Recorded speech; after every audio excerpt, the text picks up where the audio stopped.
আমরা সকলেই জানি WBHRB staff nurse grade 2 recruitment ছাড়া হয়েছে, যেটি কিনা বিগত 3 বছরে বন্ধ ছিল।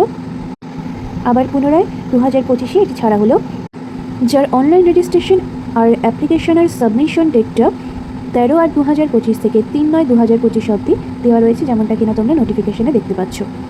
সময়টা সকাল 10টা থেকে দুপুর 2টো পর্যন্ত, এবং এর সম্পর্কিত বিস্তারিত তথ্য তোমরা এই ওয়েবসাইটে পেয়ে যাবে।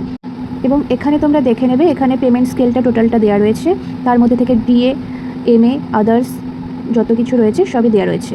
ভ্যাকেন্সির ক্ষেত্রে যদি আমরা লক্ষ্য করি তাহলে দেখতে পাবো URL 763 জন ফিমেল এবং 85 জন মেল, SC 490, এদিকে 145, ST 119 46, OBC A 255 20, OBC B 127 14 এবং আদার্সগুলো দেখো তোমরা দেখতে পেয়ে যাবে। নিচে কোয়ালিফিকেশন, এজ, তারপর ফিজ ডিটেলসে এখানে বলা রয়েছে, এগুলো তোমরা দেখো। এবারে আমি ডিরেক্ট আলোচনা করছি মার্কিং ক্রাইটেরিয়া নিয়ে, যেটা কিনা খুবই মূল্যবান ব্যাপার, যেটা আমাদের কাট অফটা আমরা কী করে ক্যালকুলেট করব। আমি এটাকে একটু স্ক্রল করে নিচে নামিয়ে নিচ্ছি। এখানে তোমরা দেখতে পারবে HS এর মার্ক, আমাদের GNM এর মার্ক, আর ডিপ্লোমা কেউ কোনো কিছু এক্সট্রা করে থাকলে সেটা, এবং আমাদের এক্সপিরিয়েন্সের উপর নির্ভর করে বিভিন্নভাবে সেগ্রিগেশন করে মার্ক করে দেওয়া রয়েছে। HS এর টোটাল মার্কসের ক্ষেত্রে যাদের অপশনাল সাবজেক্টস ছিল তাদেরকে টোটালটা ধরে, অর্থাৎ গ্র্যান্ড টোটাল করে সেটাকে 6 দিয়ে ডিভাইডেড করতে হবে, এবং সেটা 30% আমাদেরকে ক্যালকুলেট করতে হবে। এক্সাম্পল, কার যদি টোটাল মার্কস হয়ে থাকে 500, তাকে 6 দিয়ে ডিভাইডেড করলে হবে 83 30% করতে গেলে দেখতে পাবো 2490 হয়, এবং 24 সেটার হচ্ছে calculation mark.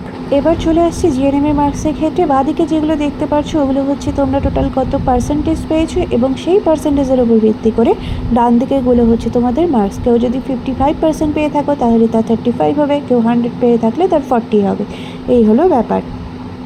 Next, diploma in 1 year in clinical speciality, অর্থাৎ যারা এটা করে রেখেছো কোনো ডিপ্লোমা ইন ক্লিনিক্যাল স্পেশালিটিতে, তাদের ক্ষেত্রে তোমরা 5 নাম্বার পাবে। এটা ম্যান্ডেটরি নয়, বাট এটা যারা করেছো তাদের সুবিধা, কারণ তারা এক্সট্রা 5 নাম্বার পাচ্ছ। The last and final point is experience. তোমরা যে কোনো প্রাইভেট এবং গভর্নমেন্ট হেলথ কেয়ার ফ্যাসিলিটি থেকে এটা নিতে পারো। এখানে যেটা খুবই ইম্পর্টেন্ট ম্যাটার সেটা হচ্ছে মান্থস অ্যান্ড তার ভিত্তিতে করে মার্কস। মান্থস আমরা দেখতে পাচ্ছি এখানে লেখা আছে লেস দেন বলে একটা কথা। যদি 12 মাসের কম হয়ে থাকে তাহলে পরে একদমই 0 হয়ে যাবে পয়েন্টটা সেখানে। তার থেকে বেশি হলে পরে 24 মাসের কমের মধ্যে থেকে 2, 24 মাসের বেশি 36 মাসের কমের মধ্যে হলে 4, 36 মাসের বেশি 48 মাসের কমে হলে পরে 6, 48 মাসের বেশি 60 মাসের কমে হলে পরে 8, এবং 60-এর উপরেও যদি হয় তাহলে পরে 10। এটা হচ্ছে একটা মেইন ক্যালকুলেশন। তো যাই হোক, এতদূর পর্যন্ত আশা করি কারোর কোনো বুঝতে অসুবিধা হয়নি। বুঝতে অসুবিধা হলে তোমরা অবশ্যই জানাবে, এবং নিচে এই জায়গাটায় তোমরা দেখতে পারবে যে এখানে না আরও ভালো করে বলা রয়েছে যে GNM এর কত থেকে কত পার্সেন্টেজের মধ্যে হলে পরে কত মার্কস অ্যালটেড হবে, এবং নিচে আরও কিছু ডিক্লারেশন দেওয়া রয়েছে, এবং ডিটেলসে তোমরা পুরো ফরম্যাটটা পড়বে, এবং পড়ে জেনে বুঝে সবাই ফর্মটা ফিল আপ করবে এবং সাবমিট করবে। প্রয়োজনে সময় নিয়ে করো, এখনও পর্যন্ত অনেক সময় রয়েছে, তাড়াহুড়ো করে কেউ কোনো কিছু গড়বড় করে দিও না। Thanks for watching, thank you so much.